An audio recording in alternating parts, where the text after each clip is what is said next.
remember Andy as the cute little 10-year-old boy from Toy Story and Toy Story 2. Well, in Toy Story 3, he's a little older. He's actually nearly 18 years old, and he's about to head off to college. Why do you still have these toys?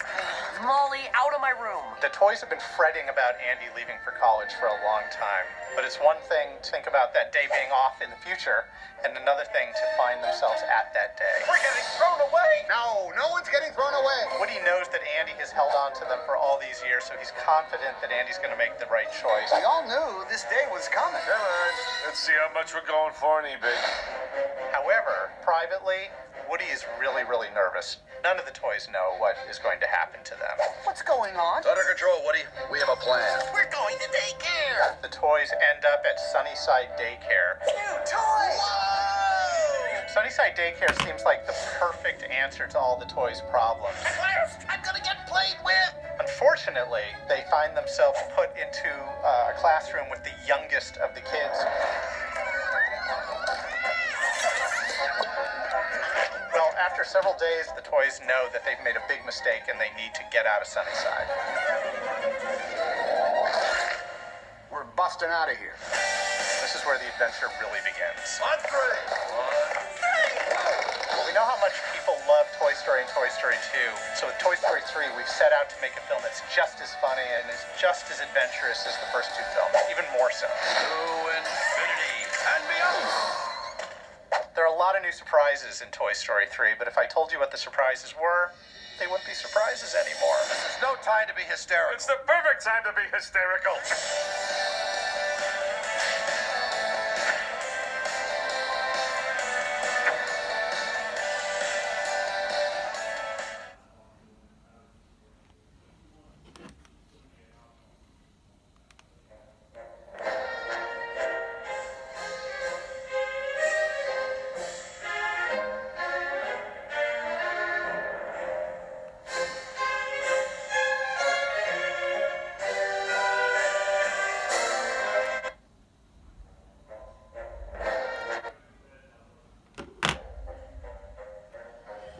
One of the funnest things.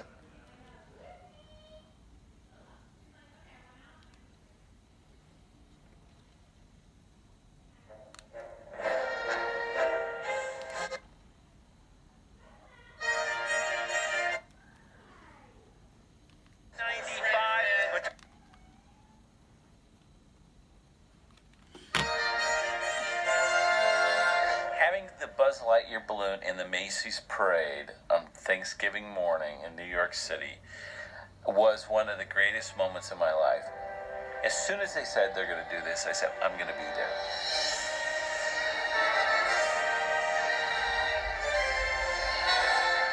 The member of the Pixar team that brought the Buzz Lightyear balloon to life is Roger Gould. Now, Roger Gould has a really special connection to the Macy's Thanksgiving Day Parade. This is very thrilling for me because I grew up here in New York City where they blow up the balloons. I've been watching this happen since I was 2 years old. Since 1995, when Toy Story came out, I've been dreaming of this. He's inside this clear helmet.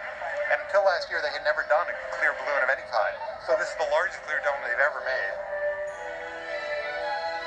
We walked up and Buzz Lightyear was there. He was all kind of netted over, but just to see his face and to see him laying there, and it was just so exciting.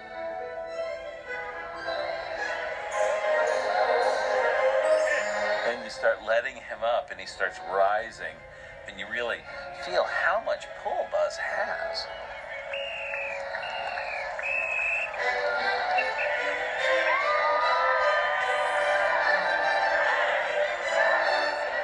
Went out onto the parade route, and as soon as we did, the place came unglued. Everybody just started yelling for Buzz Lightyear.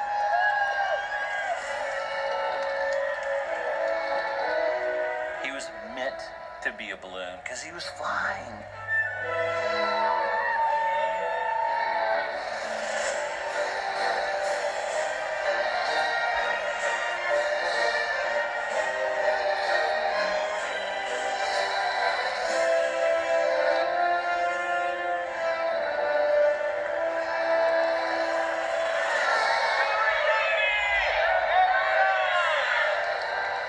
It was so much fun. I'll never forget it as long as I live.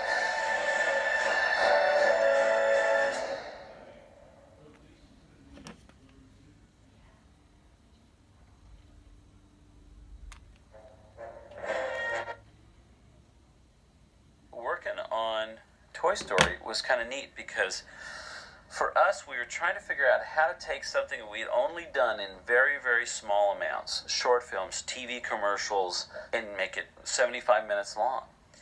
And, you know, the story was like, wait a minute here, this is a much more difficult thing than I thought.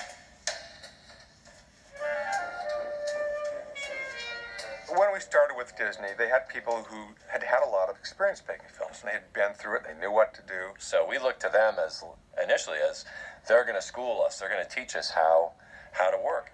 Here's like the first year on the film was like, we would board a sequence, and then Tom Schumacher and Peter Schneider would fly up, and they would give us tons of notes on the boards, changes to make, ways to improve it, to make it better. And then we would turn around those notes, and then we'd fly down to Disney, pin up our boards, and they'd give us more notes. And we'd even make changes that night, and then like at 6 a.m. or 7 a.m. the next morning, very early mornings, we would pitch it to Jeffrey Katzenberg. And then he would rip them all apart. Jeffrey Katzenberg, who at the time was chairman of the Disney Studios and had great interest in animation, would always be pushing for what he called edge. And the Woody character became wildly unappealing at one point. Woody? Now what? Woody, I'm having a little difficulty. Link, how hard can it be? We assembled this it was like maybe first half of the movie on story reels. And then we went down to Disney to screen it.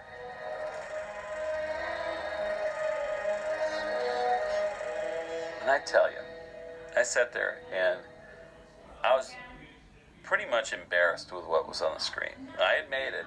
I directed everybody to do this, but it was like, it was a story filled with the most unhappy, mean people. All right. Save your batteries, people. Jeffrey said, well, why is this so terrible? To me in the hallway. I said, well, because it's not their movie anymore. It's completely not the movie that John set out to make. Everything kind of fell apart at that point, you know. Disney forced us to shut production down. And they wanted us to lay people off, and we refused.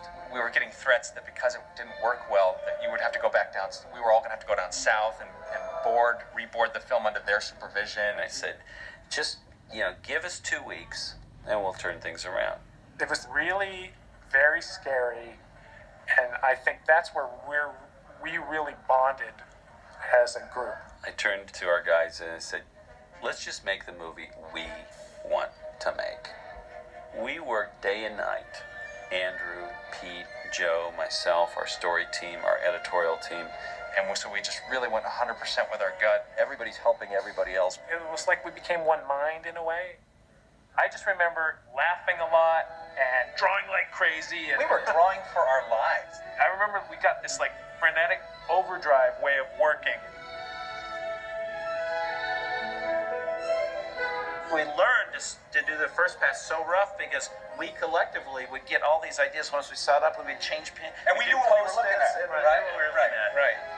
The other thing that was really important for me after that Black Friday screening was to make Woody likable. It was a real education in just filmmaking for us that like just because a character has a problem or he's even not a likable person doesn't mean that they have to be an unlikable person on the surface. Right, because our goal was to make Woody so likable. Then when he started kind of becoming a jerk, it was like, oh, Woody, don't make those choices, instead of, what a jerk. I don't care about this guy. It's not always bad in this process to have things not work. When you have these crashing things that happen, the rebuilding allows the thing to be so much better. After this experience, we learned a lot of things. The most important thing we learned was to trust our own instinct and to make the movies we wanted to make. Okay, now, this is the reel that we showed on Black Friday before we re-envisioned Woody's character. It's, it's bad. It's really bad. It's kind of rough to watch these days. But hey, for history's sake, I think it's important to see, So this takes place right before they go to Pizza Planet. And all of the other toys are placing bets is to see who Andy's going to take, either Woody or Buzz Lightyear. Woody! I'd just like to wish you luck. I know you'd do the same for me. Oh, yeah, well, yeah, there you go. Yeah. Whoa!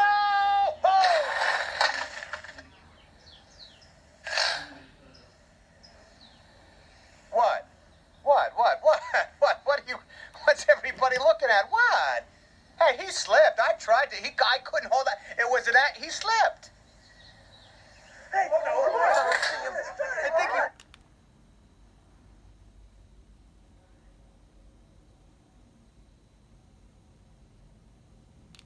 I think what you did was right.